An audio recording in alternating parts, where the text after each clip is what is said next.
Shtetet e Bashkuara të Amerikës kanë njoftuar pezullimin e trajtimit të vizave për migrant nga 75 shtete, mes tyre edhe Kosova, Shqipëria, Maqedonia e Veriut, Malizi dhe Bosnja e Hercegovina. Vendimi i administratës Trump, i cili synon të ndalë abuzimin me sistemin e migrimit, nuk prek vizat turistike apo ato biznesore, por ka shkaktuar reagime të tjera pasi përfshin një numër të madh e vendesh. Për gjitha këto dhe këtë vendim të SBA-s do të flasim bashkë në studio me neve është zotri Lutfi Bilali, njohës i çështjeve ndërkombëtare. Mirë se vjen zotri Bilali. Përshëndetje zona Shufri. Po sa e pam këtë lajm, po ati shumë reagime, në fakt sepse qytetarët nuk po e kuptojnë çfarë do thotë realisht ky pezullim që vjen nga SBA-ja për 75 vende, përfshirë këto dhe Kosovën e Shqipërinë. Çka realisht do të thotë kjo? Po sipas informatës së departamentit është pauzim. Tash koncepti mes asaj pezullimit dhe pauzimit, pauzim është më lehtë për publikun ta kuptojë. Është një kohë që do thotë në farë mënyre nuk do thotë që është përfundimtare, është e sankcionuar që do vlen e përhershme. Mendoj se në politikën amerikane me 4 janar Trump ka dhënë një informacion, ka shpallur një listë atje në rrjetin e tij ku ai është jashtëzakonisht aktiv. Që Kosova dikon hyn në marrjen e ndihmave asistencë sociale në SBA. Në një rangim bukur lartë. Marrë gjitha vendet e Ballkanit, kështu, në krahasim analogjik kur bëhet. Dhe si pasojë ka ardhur deri te ky vendim që ekskluzivisht në 75 shtete që janë marrë këto masa, prek edhe Kosovën. 5 vendet nga 6 vendet e Ballkanit perëndimor janë 5. Çuditërisht mund të them kështu, ndoshta në një farë mënyrë nuk hyn në këtë thon paket Serbia. Arsyet mund të jenë të ndryshme, janë të ndoshta nuk ka pas aplikant serb në nivelin me cilin e ka paraqo edhe vetë institucionet amerikane dhe atë kuotën. Dhe mendoj që nuk le shije. Malizi, ishte Bosnja dhe Hercegovina. Po, nuk i përmenda me emër, Maqedonia Veriore, Shqipëria, Malizi, Bosnja. Por mendoj që nuk është ndoshta një shenjë mirë në aspektin duke marrë paratë që Kosova, por edhe shqiptarët në përgjithësi, mund të thomë në kontinentin evropian janë populli më pro-amerikan. Dhe këtë disi ndoshta ka zgjuar huti, por mendoj që është një masë e përkohshme, një lloj pauzimi, me të cilën besoj që gjitha politikat, sidomos atyre që ai përket migracionit në SBA, janë bili mund të thomë një konflikt me shtetin fqin është edhe çështja e migracionit mes Meksikës dhe SBA-ve. Dhe në këtë drejtim mendoj që ka qenë ndoshta një politikë e cila ka të bëjë me zhvillimin dhe politikat e migracionit brenda SBA-ve. Por 75 shtete dhe të futet edhe Kosova në listën e tillë të vendeve, bashkarisht edhe me Rusinë apo vende tjera, me Sudanin, besoj që është pak a shumë lehtë dilema që duhet të kemi kujdes. Tëra kjo mendoj që ju përmendë fillim nuk i prek viza turistike ato biznesore, po ashtu edhe mondialin, botrorin në SBA që do marrë. Dhe mendoj që kryesisht ata që kanë aplikuar në Green Card dhe atë lotarinë amerikane, besoj që do jetë një lloj pauzimi dhe kjo çështje mund të zgjedhet pastaj besoj në kohë sa më të shkurtë, por nuk ka shpresa të mëdha. Sepse thash edhe në Evropë keni politikë jashtëzakonisht agresive, ku pushtetet binë dhe vinë me atakimin që i bëhet migracionit. Dhe mendoj që SBA-ja ka qenë më strikte, vendimet e saj mirën dhe një urdhër ekzekutiv kur të merr presidenti amerikan, do thotë gjanat janë jashtëzakonisht precize dhe vendoset dhe veprohet drejt për drejt. Po, sepse edhe ka theksuar Trump disa herë që do ta rregullojë këtë çështje e migracionit sepse nuk është korrekt me atë që po ndodh në SBA. Ka pas synim edhe në fushatën zgjedhore, në Amerikë është, mund të them, përposa asaj një kolorat i nacionaliteteve të ndryshme. Amerika ka, mund të thëmë, miliona migrant që hynë dhe që paraqet një problem për vetë ekonominë amerikane.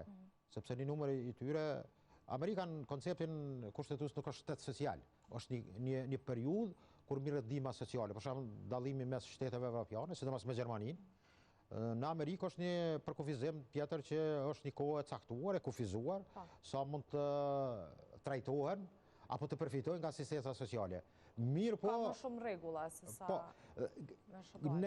Gjatë një periudhë, mund të thëmë, gjatë periudhës fushatës, njëra ndër pikat kyçe ka qenë post politikës e jashtme, stabilitetit ekonomik të brendshëm, pastaj sigurimeve shëndetësore, normave të interesit, në aspektin financiar dhe të kredive, të bankave, ka qenë edhe migracioni me cilën ndoshta në një farë mënyre ka pas kujdes disa raste për shkak të votës hispanikëve, apo edhe të nacionaliteteve të tjera.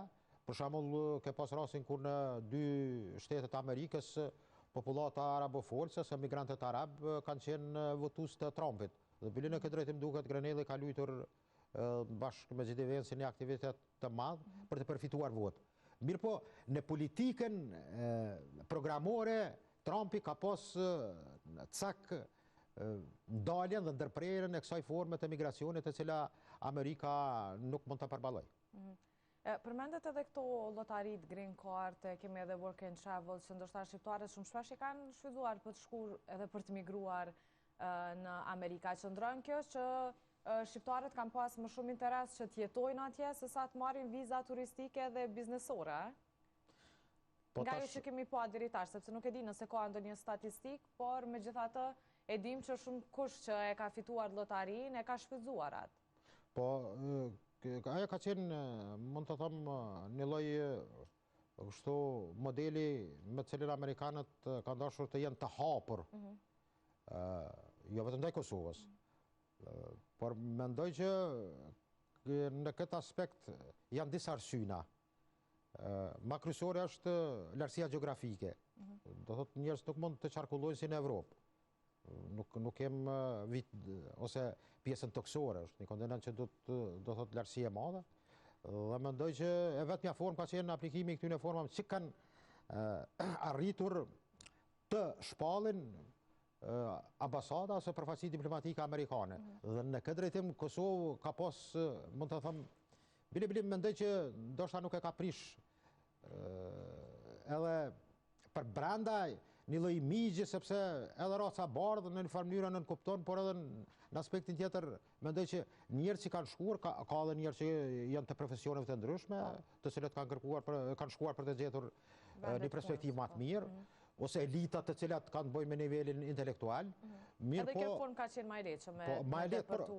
Ka qenë që kanë përfituar edhe familje që përmes asaj llotarisë amerikane kanë përfituar dhe mendoj që a kanë arritur të integrohen në shoqërinë amerikane është pak problematike, por statistikat në Amerikë kanë treguar diçka tjetër.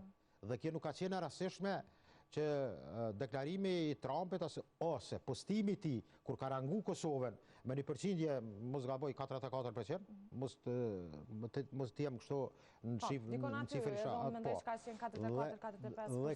dhe kjo ka paralajmërim që do vjen një mos e tillë.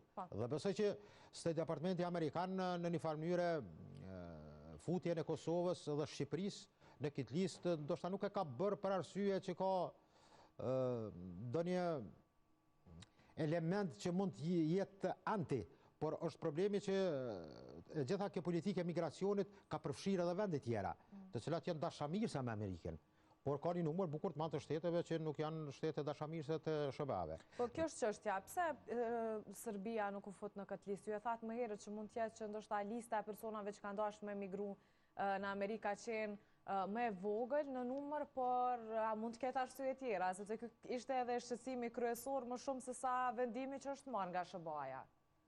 Po 6-1 dhe amnestimi i Serbisë në këtë rast lësh shumë pikpyetje. Ndonjëherë në çështjet të tilla, por edhe të asaj që nënkupton politika ndërkombëtare, se marrëdhëniet ndërkombëtare janë shumë pyetje, po përgjigjet janë më të vështira. Sepse ne mund të supozojmë që ndoshta ndaj Serbisë po nisna në konjunkturat statistikore që aplikimi i palës serbe ndoshta është më i vogël. Po nisna në aspektin empirik, të asaj që interesimi për pos aty në elitave intelektuale ndoshta është më i vogël në Serbi. Edhe nga arsyet mund të them edhe politike, sepse... A mund të jetë kjo edhe një lloj vendimi politik? Jo, e kam fjalën... E kuptoj, po. E kam fjalën që një Serb me as dëshirë nuk shkon në SBA, nga aspekti, më të them, tradicional, historik, sepse ata kanë qenë bombarduar. Por, mirë, çështja materiale nuk zgjedh fort miq edhe armiq, por besoj që nuk ka qenë ajo kohë që ka qenë me vende tjera.